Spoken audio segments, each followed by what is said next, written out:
अब हम लोग सीखेंगे पैरेललोग्राम के बारे में। पहले पैरेललोग्राम का पेरीमीटर कैसे निकालेंगे वो सीख लेते हैं। तो आपने रेक्टेंगल में जो पढ़ा 2 इंटू एल प्लस बी, बस वही लगेगा इसमें भी। तो 5 और 7 है, चलिए कर लेते हैं। 2 into L plus B that is 2 into 5 plus 7 और 7 प्लस 5 इज 12 एंड 12 टू जा 24 सेंटीमीटर। ये है इसका पेरीमीटर। और रेक्टेंगल में जैसे आपने देखा था कि लेंथ निकालना है तो ब्रेथ कैसे निकालना है, सेम वही है पेरीमीटर इसमें। तो उसको ना अब हम लोग एरिया को सीखते हैं इसका जल्दी से, ठीक है। तो इसका एरिया कैसे निकालेंगे? एरिया निकालने के लिए हम लोग के पास दो चीज़ गिवन है, बेस 7 सेंटीमीटर और हाइट गिवन होना चाहिए, ठीक है।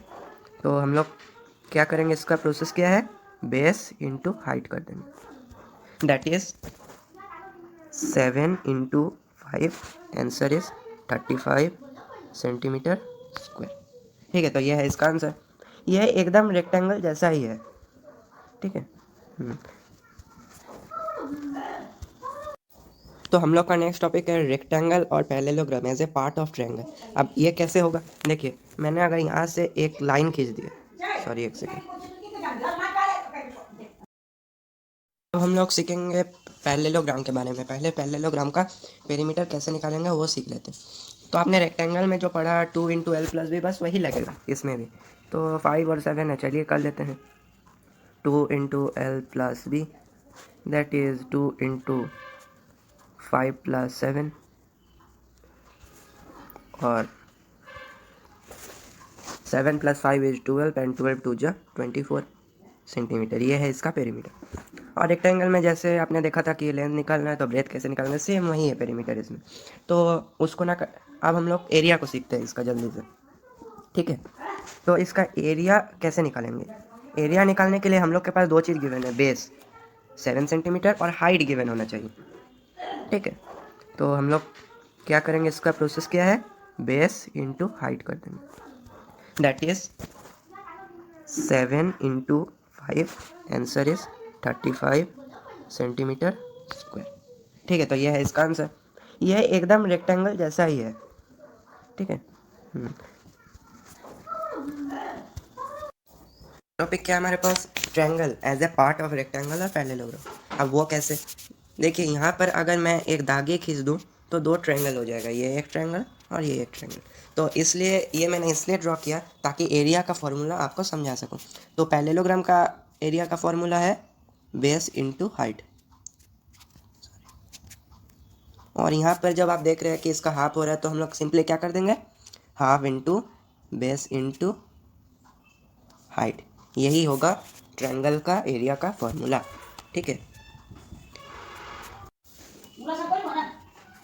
तो जैसे हम लोग ने ले लिया ट्रायंगल, इसका एरिया निकालेंगे तो सिंपली कर देंगे half into base into height, half into 5 into 2 that is half into 10 1 5। So answer will 5 centimetre square. ये है इसका आंसर। तो ऐसे करके हम लोग एरिया निकाल सकते हैं। टॉपिक क्या है हमारे पास, सर्कल। तो पहले सर्कल का एरिया पेरीमीटर स्टार्ट करने से पहले हम लोग कुछ चीज़ें को जान लेते हैं जो कि ज़रूरी है, ठीक है। तो पहले ये क्या है, सेंटर है। और यहाँ से अगर एक लाइन पास हो जाता है इसको क्या कहते हैं, रेडियस। और यहाँ से अगर बीच से पूरा काटता है इसको क्या कहते हैं, डायमीटर। और यहाँ से अगर काटता है इसको क्या कहते हैं, कॉर्ड, ठीक है। और जो सर्कल का कुछ भी पेरीमीटर कुछ नहीं होता, सर्कल का सरकमफेरेंस होता है। सर्कल का जो बाउंड्री है उसको हम लोग क्या कहते हैं, सरकमफेरेंस, ठीक है। और अंदर का इसको क्या कहते हैं, एरिया। तो हम लोग पहले सीखेंगे कि सरकमफेरेंस और बाउंड्री और पेरीमीटर कैसे निकालेंगे सर्कल का, ठीक है। तो इससे पहले और एक चीज़ जो न्यू है वो है पाई, ठीक है।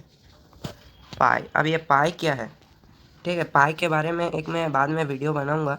लेकिन पाई क्या होता है, पाई 22/7 को पाई कहते हैं और डेसिमल फॉर्म में 3.14, इसको हम लोग पाई कहते हैं, ठीक है। तो ऐसे ही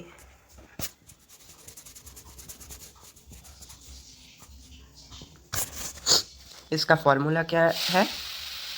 2 पाई r।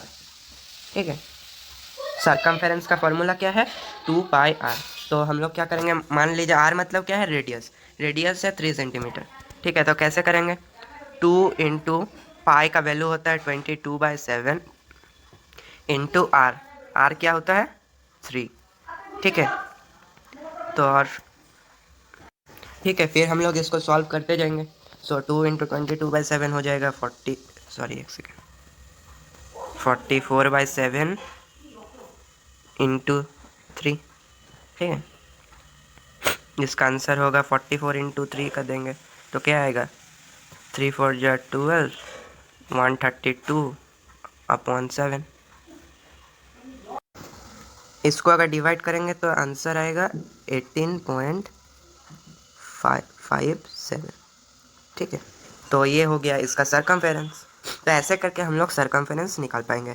अब हम लोग सीखेंगे कि इसका एरिया कैसे निकालेंगे। तो इसका एरिया निकालने का प्रोसेस है πr²। ठीक है, तो मान लीजिए रेडियस है 3, तो क्या होगा? पाई इंटू 3² होगा। 3² क्या होता है? Pi is equal to pi into 9 होगा। 3 का स्क्वायर होता है 9। ठीक है, फिर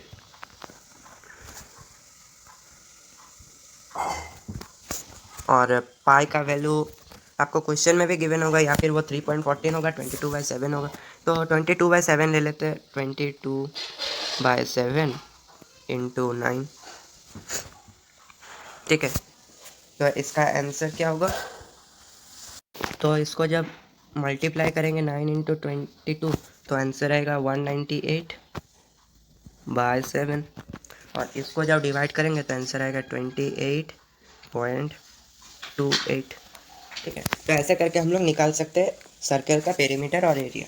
और इससे रिलेटेड जो हार्ड क्वेश्चंस है उसका भी मैं एक वीडियो, सेपरेट वीडियो बनाऊंगा जो आपको हार्ड लग सकता है। ठीक है, तो यही था। और इसके बाद और एक टॉपिक है कन्वर्जन ऑफ यूनिट। ठीक है, और इसके बाद और एक टॉपिक है कन्वर्जन ऑफ यूनिट। ठीक है, टॉपिक नंबर 11.6। तो उसके लिए मैं आप स्क्रीन में एक शो कर रहा हूँ, इसको आप रीड कर लीजिए पॉज करके वीडियो। ठीक है, रीड कीजिए तो आपको समझ में आ जाएगा। और अगर आप यहाँ तक देखें तो थैंक यू। और आपको अगर वीडियो अच्छा लगा तो लाइक कीजिएगा, और ऐसे इंटरेस्टिंग वीडियो के लिए मेक श्योर सब्सक्राइब प्लीज़।